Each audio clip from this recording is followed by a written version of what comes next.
আজকে 23শে অক্টোবর 2025। দেখতেই পাচ্ছেন ঝকঝকা রোদ।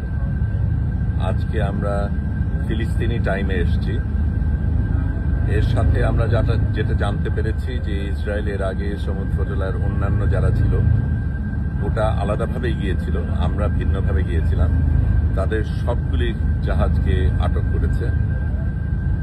আমরা সবচাইতে বড় জাহাজ এবং আমাদের সাথে 8টা ছোট নৌকা একই সাথে পাড়ি দিয়েছিল, একটু আগে পাড়ি দিয়েছিল আমাদের। আমরা এই মুহূর্তে একমাত্র এই 9টা যানবাহন যেগুলি মুক্ত রয়েছে, সেভাবেই আমাদের পরিকল্পনা ছিল যে ওদের উপর কিছু হলেও আমরা যাতে এগিয়ে যেতে পারি। আমরা আজকে ফিলিস্তিনি টাইম জোনে এসেছি, এখনো দূরত্ব রয়েছে, তবে আজকে আমরা এই 8টা ছোট নৌকাকে পার হয়ে যাব এবং তারপর থেকে আমাদের এই জাহাজটাই সবচেয়ে আগে থাকবে। বোঝাই যাচ্ছে আক্রোশটা আমাদের উপরই পড়বে, কিন্তু আমরা একেবারেই প্রতিজ্ঞাবদ্ধ যে আমরা একেবারে গাজা পর্যন্ত যাব এবং কোনো বাধাই আমরা গ্রহণ করব না। এটা বলা প্রয়োজন যে সমুদ্র উপজেলার যেই নৌকাগুলি ছিল তাদের কিন্তু দায়িত্ব ছিল ত্রাণ নিয়ে যাবার। আমরা কিন্তু ত্রাণের জন্য যাচ্ছি না, ত্রাণ দেওয়ার জন্য যাচ্ছি না। আমরা একটা অবৈধ সিজকে ভাঙব সেই উদ্দেশ্য নিয়ে যাচ্ছি। এবং এখানে এই নৌকাতে অনেক সাংবাদিক রয়েছে, ডাক্তার রয়েছে, সাথে অন্য কর্মীরাও রয়েছে। কিন্তু আমরা ত্রাণ দেবার অজুহাতে যাচ্ছি তা না, আমরা লড়াই করতে যাচ্ছি, আমরা বৈধতা ধ্বংস করতে যাচ্ছি। আমরা ফিলিস্তিনে আমাদের থাকার যাবার অধিকার রয়েছে, সেখান থেকে তথ্য পাঠানোর অধিকার রয়েছে। এবং ইসরায়েল যত মানুষ খুন করেছে এবং যত সাংবাদিক এবং যত ডাক্তার খুন করেছে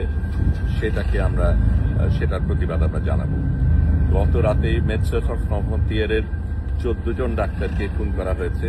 আমরা দেখব ফ্রান্স সেটার ক্ষেত্রে কি করে। এই পর্যন্ত তারা তেমন কিছু করেনি, মিষ্টি কথা বলা ছাড়া।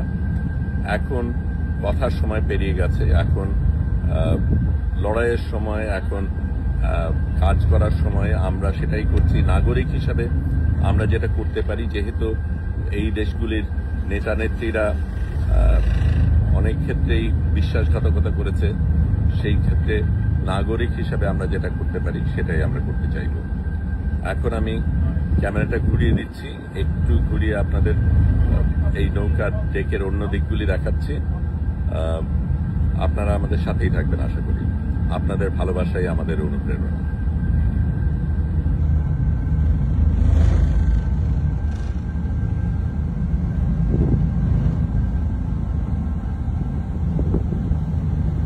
সকলে এখনো ঘুম থেকে ওঠেনি। কালকে রাতে অনেক রাত পর্যন্ত আমরা সবাই জেগেছিলাম, কারণ তখন ওই মেডসেস অফ ফ্রন্টিয়ারের ডাক্তারদের হত্যার কথাটা মাত্র আসছিল এবং কি হবে, কি হতে পারে, আমাদের করণীয় কি, সেগুলি নিয়ে আমরা চিন্তা করছিলাম। সমুদ্র আসলেই অনেক শান্ত, এত শান্ত আমরা সাধারণত দেখি না, কিন্তু মুহূর্তের মধ্যেই এটা বদলে যেতে পারে। গতকালকে তো খুব খারাপ অবস্থা ছিল,